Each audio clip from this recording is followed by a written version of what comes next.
like C-scan this scheduling. So ito yung ginawa ko na reference. So 0, 2, 5, 2, 8, 59, 63, 80, 100, 105, 110, and 118.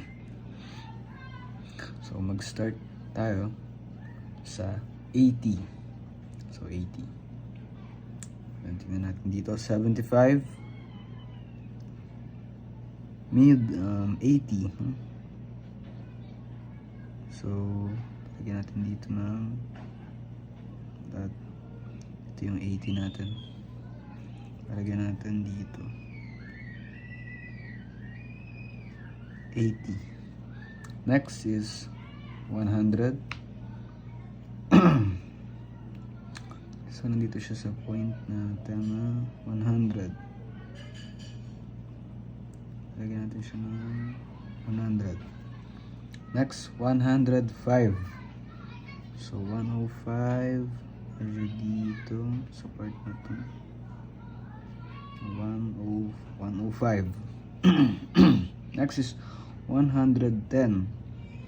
So 110 natin is gitna na itong 105. 110.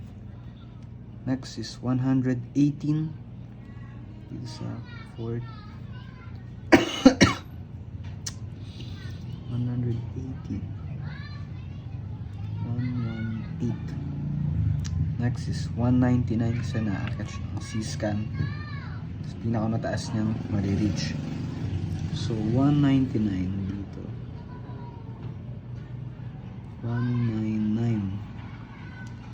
Then balik siya sa 0. So 0 tayo. Bababa siya sa pinakababa na 0. The next is 25. 25. 25. Next is 28. Medyo mataas ng konti. Ganito lang. 28. Next is 59. So 59. Medyo gitna. Neto, no? Gitna. 59. 59. Then last is 63.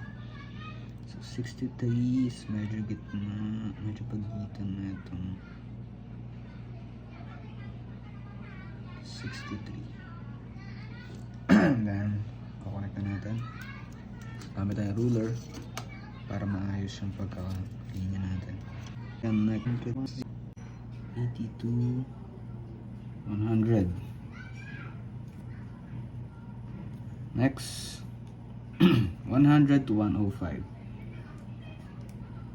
105.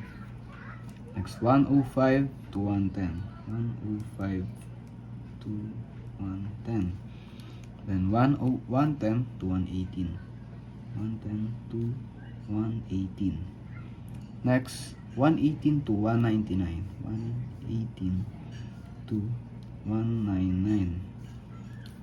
Then 199 to 0. 199 to 0. So bumaba na siya na 0. Dito naman tayo sa 0 to 25. So 0 to 25. Then 25 to 28. 25 to 28. Then 28 to 59. 28 to 59. And 59 to 63. Kukunin na natin yung mga tracks niya.